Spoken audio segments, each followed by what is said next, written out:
The Equalizer 2, this is obviously the sequel to the first Equalizer film that also stars Denzel Washington as Robert McCall. This is obviously the sequel. The first one came out in 2014. I did really enjoy that movie. I was surprised. I went back and watched it because I hadn't seen it, and I was like, oh, the new one's coming out, better go and watch it. And I really enjoyed it. I'm not a huge over the top action guy. I don't like huge explosions. I'm not a huge, you know, building falling down or, crazy dude fighting off 33 people with guns and shit like that. That's not really my MO. I'm not a huge action guy when it comes to that sense. But when it comes to, hand-on-hand combat and like character pieces, similar to this movie and John Wick, they're the action that I like, and that is easily my favorite type of action. Again, I'm still not overly, I'm going to want to see every single action movie of all time because of that element, but I definitely like it more. And going into this one, I had expectations. I didn't think it would be as good as the first, because rarely a sequel, especially sequels like this, as good as the first, and this one definitely came pretty close to it. The thing I found most interesting, though, this movie isn't really a sequel. It is just another movie starring Denzel's character. I feel like you could interchange these movies. You can go, oh, I'm going to put on two, I'm going to put on one, and then put on two instead, and they wouldn't even know. If you hadn't seen the first one, you could watch this one and think it's the first. There's really no callback to the first movie other than like a character or two, and even then they don't refer to stuff that was happening in the first film. So I liked that because it stood on its own heels and it did its own thing. Now, when it comes to comparing them, I think it's very close, but I think the first Equalizer was better in my opinion. I think the story is definitely better in the first one, and the story in this one kind of maybe falls into the generic cliche kind of thing with a few side quests, and you know where it's headed, and you can see any twists and turns coming, and nothing is really, really shocking to you. But I think it gets away with it because of how good the rest of the movie is. The two things that this movie holds its head high above is Denzel's performance as Robert McCall is phenomenal. He is likable. He is awesome to watch. He kills the action scenes. And that's the other thing. The action scenes are phenomenal. Same as the first one.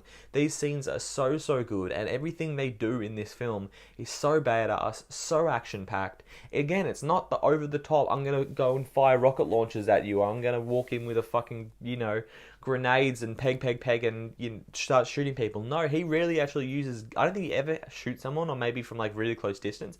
People definitely shoot at him, and I think at the end scene it is definitely a bigger action movie than the first one. I think the scale's a bit bigger, but the action is still hand-to-hand combat for the most part, and it is still fucking awesome.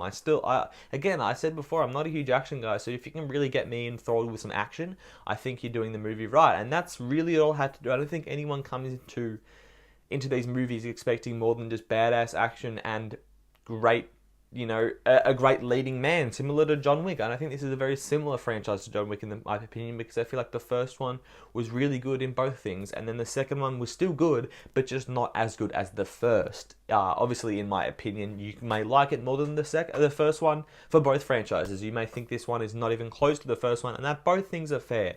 I think the first Equalizer was a movie that kind of flew under the radar, a lot of people don't see, and apparently this movie has already made more than the first one did in its opening weekend. So that shows that maybe people didn't respect or go and see Equalizer as they should have, because that first movie was really good. And again, Robert McCall, aka Denzel Washington, he is just great, and that's all you really need to do. If you can get me just behind that character, I think you're set for the movie, because the side stuff they're doing with the side characters, yes, they had one story that I did really like with the high school kid Miles. I really did enjoy that storyline.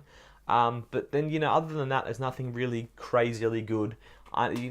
Again, it kind of falls into the generic cliche thing, but because the action is so different, and even Robert McCall's character is so different to anyone else we've seen, I think it gets away with it, and you don't look at it like that. You can look at it like a different movie and a different,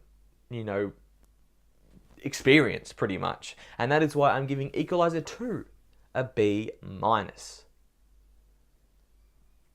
Thank you for watching my review of Equalizer 2. I actually did enjoy this movie a lot more than I expected to, because usually they do fall off in the sequels. This one didn't. The Sequelizer, I should call it.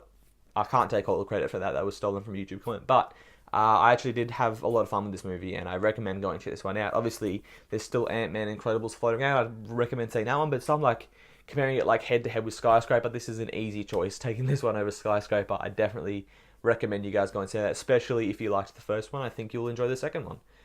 Again, thank you for watching. You can like, you can subscribe, you can Comment below what you thought of the review. You can look at my rest of my videos, subscribe for more videos. Whatever you want to do is fine by me. Have a good one.